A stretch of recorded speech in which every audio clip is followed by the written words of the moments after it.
नमस्कार मित्रमैत्रिणींनो, जर तुम्हाला आपल्या चॅनलवरच्या कथा आवडत असतील तर लाईक करत जात जा आणि चॅनलला सबस्क्राईब करून बाजूची घंटी दाबा आणि ऑलवर सेट करा.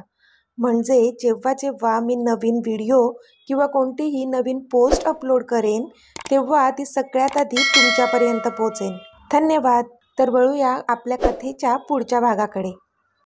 तिने पटकन दार लॉक करून घेतलं. तिने समोर पाहिलं तर आधी तसाच त्याच कपड्यांवर होता आणि सध्या बेडवर पालथा झोपला होता. चेंज नव्हतं केलं त्याने. तिला कळलं आपली वाट पाहून तो तिथेच झोपी गेला असावा. वाईटच वाटलं तिला आणि स्वतःचा रागसुद्धा आला. ती हळूहळू त्याच्या बेडच्या दिशेने गेली. रूमच्या लाईट्स ऑनच होत्या. तिने सगळ्या लाईट्स बंद केल्या आणि डीम लाईट्स ऑन केल्या. आता त्या मंद मंद प्रकाशात त्याचा तो तेजस्वी चेहरा दिसत होता. थोडा वेळ तर ती तो चेहरा बघतच बसली होती, पण मग त्याच्या बाजूला जाऊन आडवी झाली. हळूच त्याच्या जवळ सरकली ती आणि तिने त्याच्या केसांमध्ये तिचा हात फिरवला. तसा त्याने तिचा हात पकडला आणि तो आता सरळ झोपून त्याने तिचा हात त्याच्या छातीवर ठेवला. तशी ती गडबडली आणि तिच्या पोटात गोळा दाटून आला.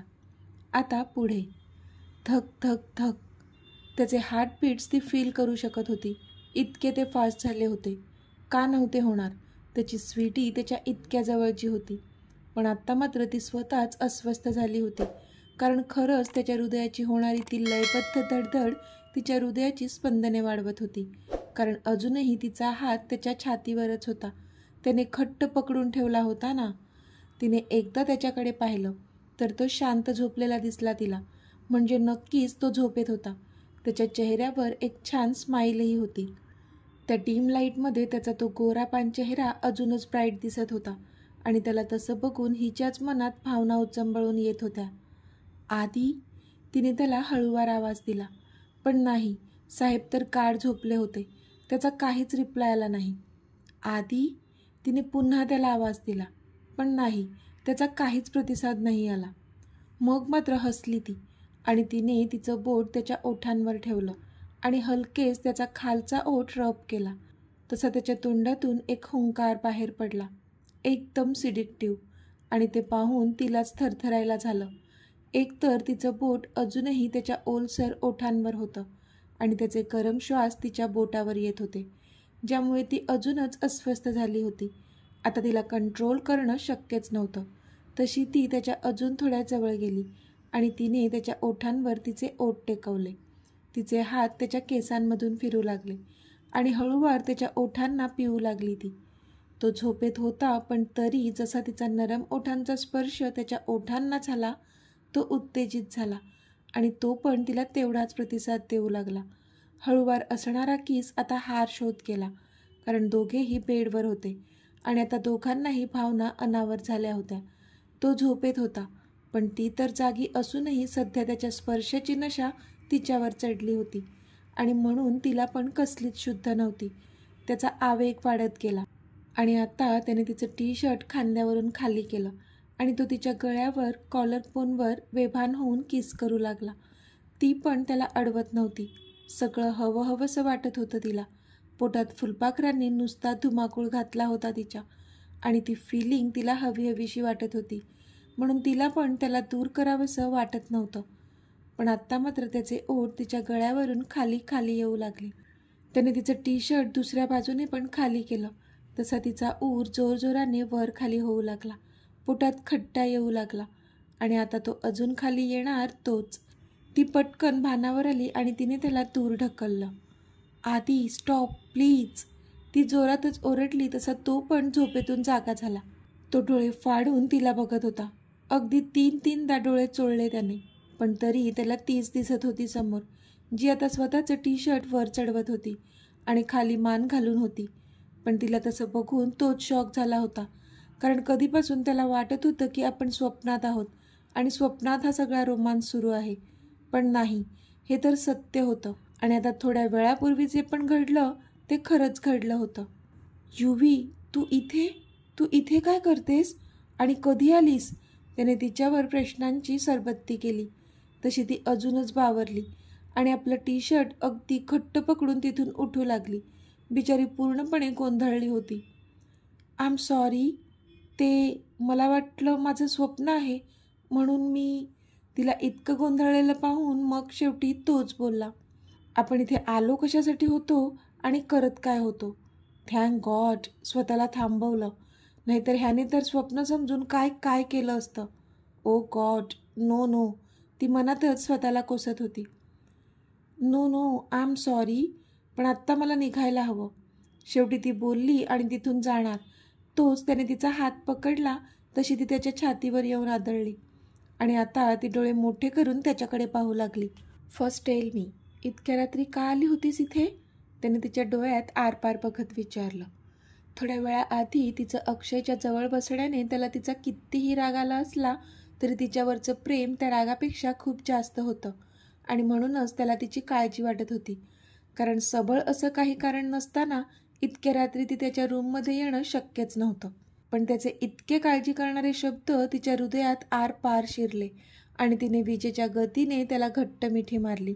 ती मिठी इतकी घट्ट होती की 2 पावले मागेच सरकला तो तिच्या आवेगाने. युवी, व्हॉट हॅपन डिअर? त्याने विचारलं. आता त्याला खरंच काळजी वाटू लागली होती तिची. आधी, मला नाही करायचंय अक्षयशी लग्न. मी नाही राहू शकत तुझ्याशिवाय. Please do something. मला घेऊन चल इथून प्लीज. युविका आता रडत रडत त्याला सांगत होती. तसा तो मात्र स्तब्ध झाला, कारण ती अचानक का असं बोलू लागली होती त्याला काही कळत नव्हतं. युवी, 1 मिनिट, तू शांत हो आधी, इथे बसून घे.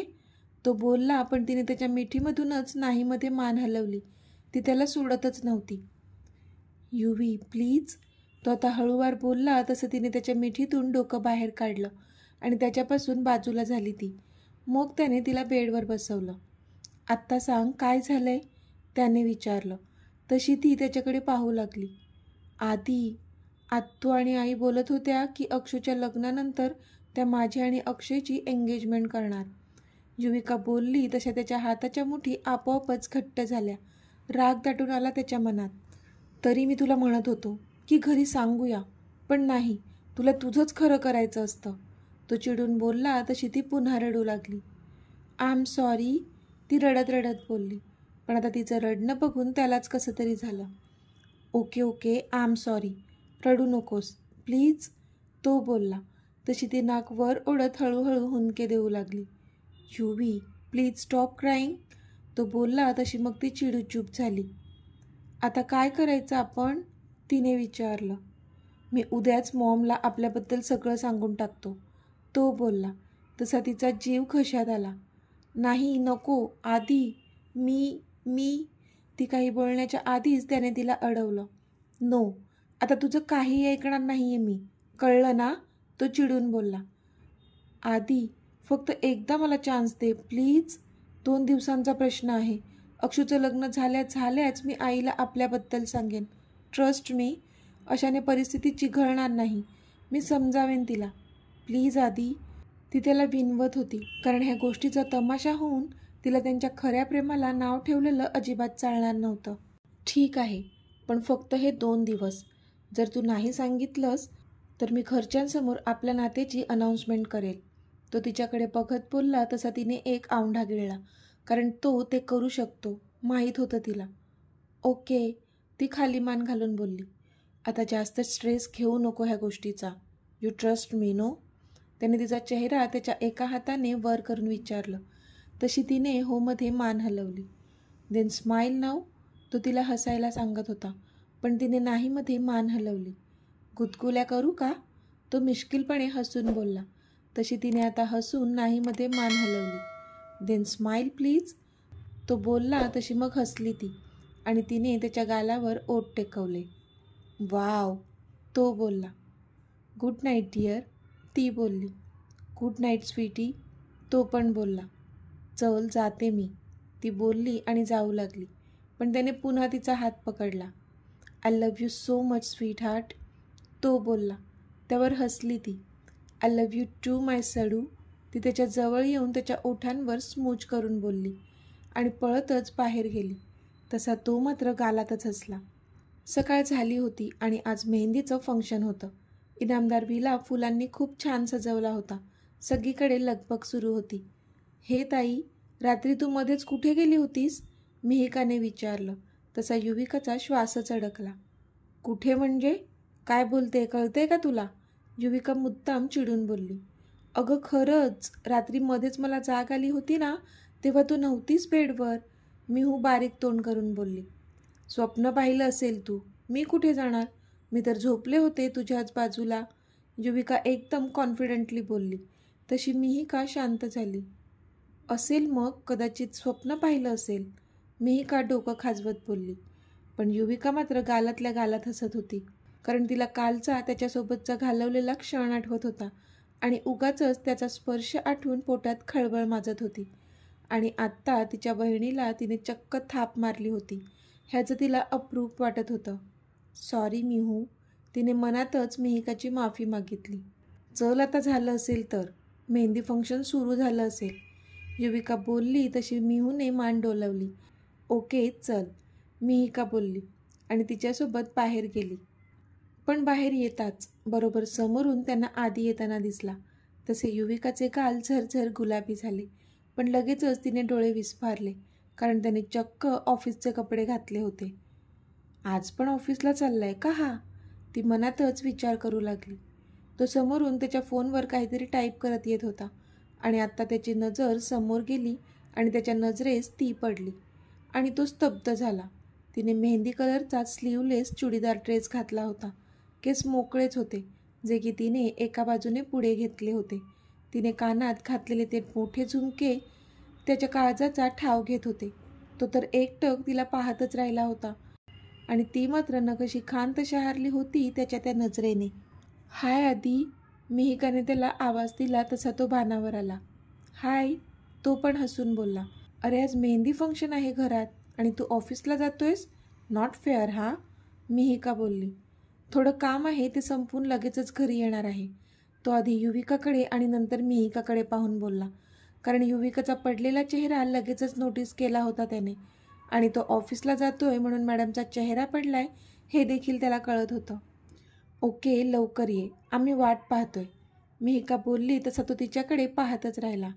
येस ऑफकोर्स, यावंच लागेल लवकर, तो आता युविकाकडे पाहून बोलला. By the way you are looking stunning, तो मिहिकाला बोलला, पण पूर्ण लक्ष मात्र युवीवर होतं त्याचं. युविका मात्र त्याच्याकडे डोळे बारीक करून पाहू लागली. पण इथे त्याच्या कॉम्प्लिमेंटमुळे मिहिका मात्र खूपच खुश झाली. Really? Thank you so much, Mihika खुश होत बोलली. Okay then see you later, bye, तो बोलला आणि एक कटाक्ष युवीवर टाकून निघून गेला. युवी मात्र त्याच्या पाठमोऱ्या आकृतीकडे पाहतच राहिली. सडू कुठला, मला कॉम्प्लिमेंट द्यायचा विसरलास काय? जा तिकडे, आता बघच बोलणारच नाही मी तुझ्याशी, ती मनातच त्याला कोसत होती. पण इतक्यात तिचं लक्ष मिहिकावर गेलं आणि ती तिला पाहतच राहिली, कारण सध्या मिहिकाची नजर बाहेरपर्यंत जाणाऱ्या आधीवर खेळली होती आणि एक भली मोठी स्माईल तिच्या चेहऱ्यावर होती. पण ते पाहून तर युविकाचं रक्त अजूनच खवळलं. एकतर काल जे जे मिहिका बोलली होती त्यावरून तर तिला हे नक्कीच वाटत होतं की मिहिका आधीसाठी फील करते आणि त्यात वरून साहेब आता मिहिकाला कॉम्प्लिमेंट पण देऊन गेले होते.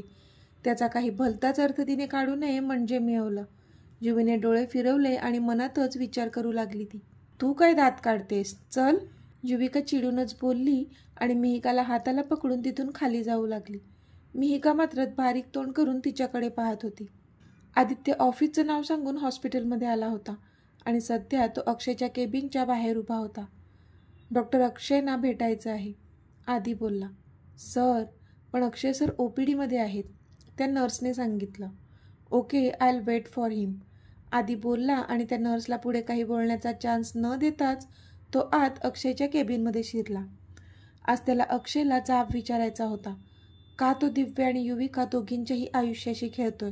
असले तर संस्कार नाही येत ना इनामदार घरातले.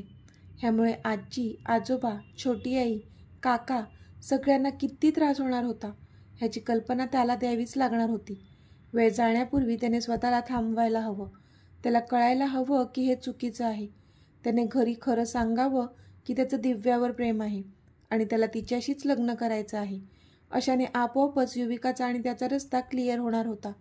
तो विचारच करत होता की तेव्हाच तिथल्या अक्षयच्या पर्सनल लँडलाईनवर रिंग वाजू लागली. आधीने एकदा इकडे तिकडे पाहिलं आणि मग शेवटी त्याने तो कॉल रिसीव्ह केला. हॅलो, आदी बोलला. कोण कोण बोलतंय? समोरून एक फिमेल आवाज आला. कॉल तुम्ही केलाय, तुम्हाला कोण हवं आहे? त्याने विचारलं. मुळात हा अक्षयचा पर्सनल नंबर आहे, मग तुम्ही उचललाच कसा? ती बोलली. दिव्या, तू बोलतेस का? त्याने विचारलं, कारण आता त्याने तिच्या टोनवरून ओळखलं होतं तिला. हो, मीच बोलते. तुम्ही कोण आणि अक्षय कुठे आहे? तिने विचारलं. दिव्या, ते महत्त्वाचं नाही आहे. मी आदित्य बोलतोय.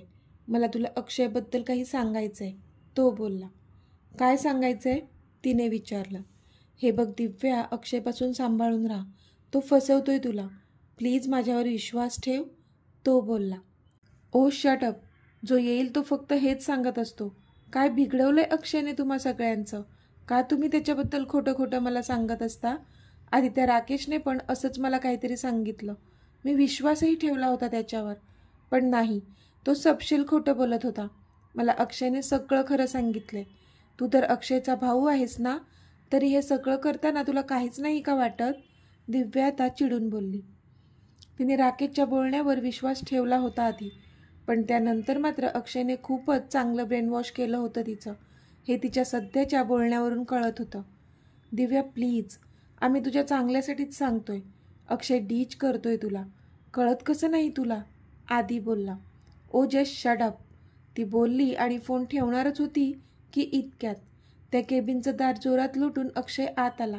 तसा आदी पण गडबडला आणि वळून त्याच्याकडे पाहू लागला. How dare you come here. Akshay रागातच बोलला तसा आदी उठून उभा राहिला. पण ह्या गडबडीत त्या फोनचा रिसिव्हर मात्र बाजूलाच राहिला होता आणि समोरून दिव्याने पण फोन कट केला नव्हता, कारण तिच्या कानांवर अक्षयचा रागीट आवाज पडला होता. तर मित्रमैत्रिणींनो, आजचा भाग तुम्हाला कसा वाटला ते मला कमेंटमध्ये सांगा. आणि जर आवडला असेल तर व्हिडिओला लाईक करा, शेअर करा आणि चॅनलला सबस्क्राईब करून बाजूची घंटी नक्की दाबा. चला तर भेटूया आपल्या पुढच्या भागात. तोपर्यंत धन्यवाद.